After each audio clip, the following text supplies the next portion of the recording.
अस्सलाम वालेकुम रहमतुल्लाहि व बरकातहू। मैं हूं आफ्ताब। दोस्तों, इस वक्त में मैं मौजूद हूं मक्का के अज़ीज़िया में और अल्हम्दुलिल्लाह हज का आगाज़ हो चुका है। मक्कातुल मुकर्रमा में हज की तैयारियां जो हैं वो ज़ोरों शोरों से चल रही हैं। जो हमारे आज़मीन हज हैं 2025 की, उनकी ख़ास रिक्वेस्ट पे इस वक्त में मैं आया हुआ हूँ अज़ीज़िया में। इस वीडियो में मैं आपको मक्का अज़ीज़िया की जो प्रिपरेशन चल रही हैं या फिर यहाँ का जो कुछ क्या निज़ाम है, किस तरीके से क्या मैनेजमेंट होने वाला है, हर एक चीज़ आपको डिटेल में बताने वाला हूँ, समझाने वाला हूँ। तो इस वीडियो को मुकम्मल ज़रूर देखिएगा आप।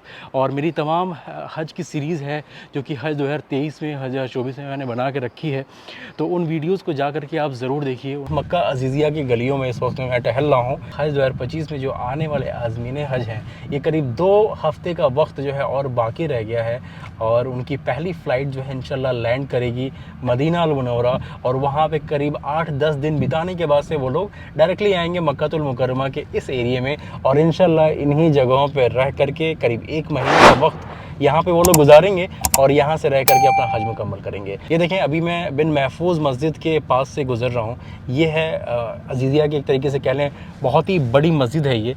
अगर आप इस एरिया में आपका रुकना हुआ तो यहाँ पे आप जो है इंशाल्लाह नमाज़ अदा करेंगे। यहाँ पे आपकी सारी नमाज़ें होंगी यहाँ पे इंशाल्लाह। जितने भी लोग इस साल हज 2025 में आने वाले हैं, ये सारे के सारे जो है वो नए लोग हैं।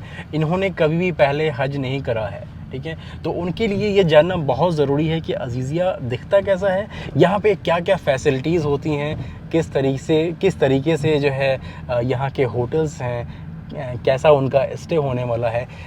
ऐसी जो है तमाम कन्फ्यूजन्स उनको जो है होती हैं और हर एक चीज़ को वो जानना चाहते हैं। 2025 में मेनली 3 पोर्शन ऐसे हैं, 3 एरिया ऐसे हैं जहाँ पे आज़मीन हज आकर के ठहरने वाले हैं। पहला तो ये है भाई, ये अज़ीज़िया के एरिया में पहला वो रहेंगे और दूसरा पोर्शन है वो है आपका बता कुरैश का, वहाँ की बिल्डिंगें भी जो है वो ली गई हैं। तीसरा पोर्शन है आपका अल नसीम का। अज़ीज़िया की और अल नसीम की पहले की मेरी काफ़ी ढेर सारी वीडियोस हैं, वहाँ की भी एक एक चीज़ मैंने कवर किया है, तो उन वीडियोस को जा कर के देखेंगे आपको तो काफ़ी चीज़ें जो है आपको समझ में आ जाएंगी, ठीक है। लेकिन फिर भी जो है आप जान लें कि इन जो बिल्डिंगें हैं, ये जो एरिया है अज़ीज़िया, इसके अलावा भी 2 और रीजन है यहाँ पे जहाँ पे आप आकर के ठहर सकते हैं। ये जो एरिया है जिसको जो है मुखत्ततुल बैंक का एरिया कहते हैं, यहाँ की काउंटिंग, यहाँ की बिल्डिंगों की काउंटिंग जो है वो शुरू होती है 1 नंबर से और सबसे पहला एरिया यही होता है जो कि हुज्जाज़े कराम से ये फिल होता है। यानी कि जो पहले हाजी आते हैं वो इन्हीं एरिया में आते हैं। इसकी वजह से मैं इसी एरिया में सबसे पहले आया हूँ कि देखें यहाँ की तैयारियाँ जो हैं वो कैसी क्या चल रही हैं। इंशाल्लाह एक एक चीज़ यहाँ के बारे में आपको मैं बताता हूँ। सबसे पहली चीज़ आप फिर ये समझ लें कि भाई इस बार हज कमेटी ऑफ इंडिया की कोशिश ये है कि जितनी भी पुरानी बिल्डिंगें हैं उन तमाम बिल्डिंगों को जो है वो ना लिया जाए। तो जो भी रेंट एग्रीमेंट हो रखा है वो सिर्फ़ और सिर्फ नई बिल्डिंगों के साथ ही हो रखा है। जो पुरानी बिल्डिंगें हैं उनको जो है एक तरीके से होल्ड पे डाला गया है। अगर पूरी तरीके से बिल्डिंगों का इंतज़ाम नहीं हो सकेगा, उसी केस में पुरानी बिल्डिंगों को हज कमेटी ऑफ इंडिया जो है वो एक्वायर करेगी और जो भी नई बिल्डिंगें हैं उनका जो है कॉन्ट्रैक्ट वगैरह सब कुछ हो गया है। इम्पॉर्टेंट चीज़ ये है कि बिल्डिंग का जो कॉन्ट्रैक्ट होता है उसमें जो है कुछ बेसिक एमेनिटीज़ उसको जो है वो मेंशन किया जाता है कि जो बिल्डिंग का ऑनर है ये आपको जो है वो सारी चीज़ें प्रोवाइड करेगा। जो बिल्डिंग का ऑनर जो है वो हर एक चीज़ आपको प्रोवाइड करेगा बिल्डिंग के इंतज़ाम के हिसाब से। जैसे कि आपका बेड हो गया, कंबल हो गया या फिर तकिया हो गया, एसी का इंतज़ाम हुआ या फिर उसमें पंखा है तो पंखे का इंतज़ाम, पंखा सही चल रहा है कि नहीं चल रहा है। कई बिल्डिंगों में पंखे नहीं होते हैं, सिर्फ एसी होता है, तो एसी प्रॉपर वर्किंग है कि नहीं है। फ्रिज आपके किचन में है कि नहीं, किचन में गैस चूल्हा है कि नहीं, गैस सिलेंडर है कि नहीं, पानी के कनेक्शन सही है या नहीं है, ट्यूबलाइट्स वगैरह है कि नहीं, बिल्डिंग पूरी तरीके से क्लीन है या नहीं है। ये सारी चीज़ें जो है ये कॉन्ट्रैक्ट का पार्ट होती है। तो जो सबसे पहला स्टेप होता है वो ये कि जो बिल्डिंग ऑनर है ये एज़ पर कॉन्ट्रैक्ट इसका जो भी रिनोवेशन का काम होता है बिल्डिंग का, ये काम जो है वो शुरू करते हैं, ठीक है। आपको ये भी बताऊं कि बिल्डिंग के बेसमेंट में या फिर बिल्डिंग के ग्राउंड फ्लोर पे मस्जिद भी होता है। तो अगर आपको नमाज़ पढ़ना हो तो इस मस्जिद में भी जाके पढ़ सकते हैं, इसकी मस्जिद में भी, और बाकी अज़ीज़िया में बहुत ढेर सारी मस्जिदें हैं, वहाँ पे भी जाकर के आप अपने 5 वक्त की नमाज़ जो है वो अदा कर सकते हैं। तो देख सकते हैं आप, ये लोग जो है यहाँ पे छोड़ करके जा रहे हैं, जो इन बिल्डिंगों में जो रहने वाले लोग थे, जो किराएदार थे, वो इन बिल्डिंगों को छोड़ के जा रहे हैं। और जो हज कमेटी ऑफ इंडिया का कॉन्ट्रैक्ट होता है बिल्डिंग ऑनर से, उस कॉन्ट्रैक्ट का डेट होता है 15 शवाल, यानी कि जो बिल्डिंग ऑनर है ये 15 शवाल के बाद से ही आपको जो है बिल्डिंग को सौंपेगा। उसके पहले हज कमेटी ऑफ इंडिया लायबल नहीं होती है कुछ भी चेक करने के लिए। तो इस वक्त में आज जिस दिन मैं शूट कर रहा हूँ ये 14 तारीख़ है, यानी कि आई थिंक हो सकता है 13 शवाल मेरे ख़्याल से होगा। 15 शवाल में भी मेरे ख़्याल से वक्त है, 2-3 दिन का वक्त है, 2 दिन का। तो उसके बाद से मेन जो है कॉन्ट्रैक्ट का जो होता है डेट वो शुरू होता है। बिल्डिंग ऑनर्स ऑलरेडी अपना प्रिपरेशन जो है वो शुरू कर चुके हैं। ये जितनी भी चीज़ें आप देख रहे हैं, ये गद्दे जो कि यहाँ से जा रहे हैं, ये सब इन्हीं बिल्डिंगों में रखने के लिए जा रहे हैं। ये तख़्त हो गया जिस पे आप लोग आकर के सोएंगे, इसका भी इंतज़ाम।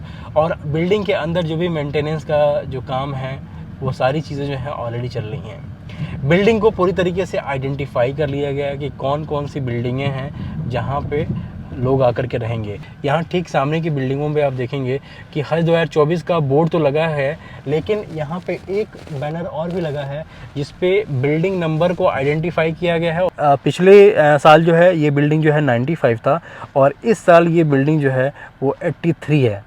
तो भाई ये पूरा एरिया इस वक्त में पूरी तरीके से वीरान पड़ा हुआ है, लेकिन इंशाअल्लाह कमिंग 1 महीने के अंदर यहाँ पे धीरे धीरे करके हुजाज़े कराम का रश इस जगह पे बढ़ेगा।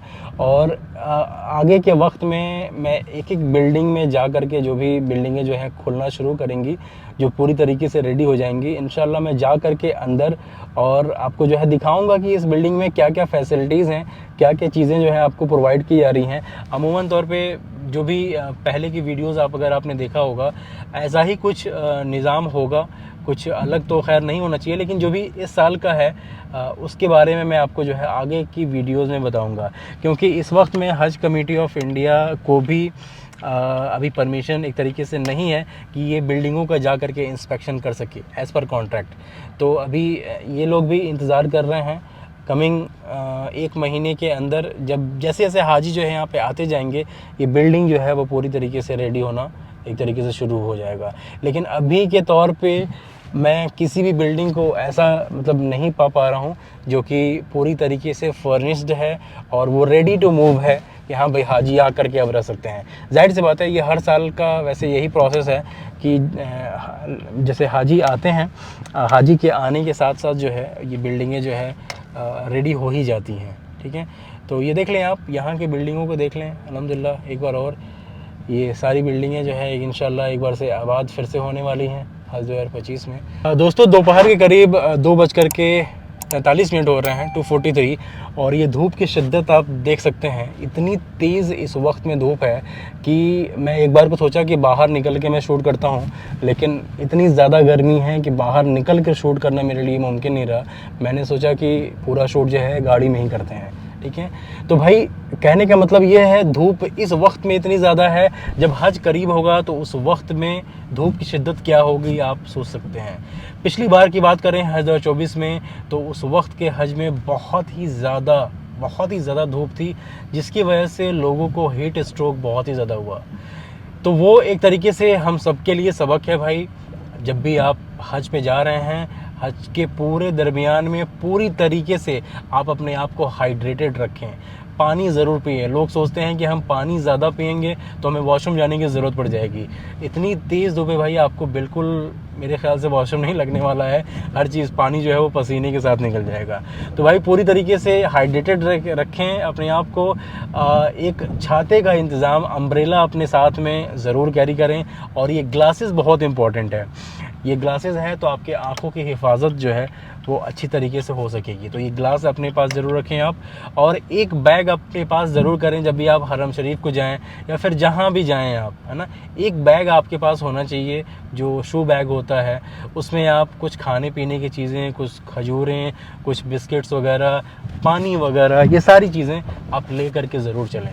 ठीक है, और आप एक चीज़ मैं और आपको बताना चाहूँगा, इंशाल्लाह आगे के वीडियोस में भी मैं कवर करूँगा, जब मैं मीना की क्या पैकिंग शॉपिंग करनी होती है, इसकी रिलेटेड जब मैं वीडियो बनाऊंगा तो आपको मैं बताऊंगा। लेकिन फिर भी एक चीज़ मैं आपको इंक्लूड कर देता हूँ, ये चीज़ आप अपने साथ में ना एक शूज़ ज़रूर लेके आइए। जो जूते जो है आप अपने घर पे पहनते हैं उसको आप लेकर के ज़रूर आइए। जब भी आप हरम को जाते हैं या फिर मिना में एहराम निकलने के बाद से, एहराम से फारिग होने के बाद से जब आपको तवाफ़ ज़ियारत करना पड़ता है या फिर आपको जो है रमी करना पड़ता है, उसमें वो शूज़ जो है वो आपकी बहुत हिफाजत करेगा पैरों की, ठीक है।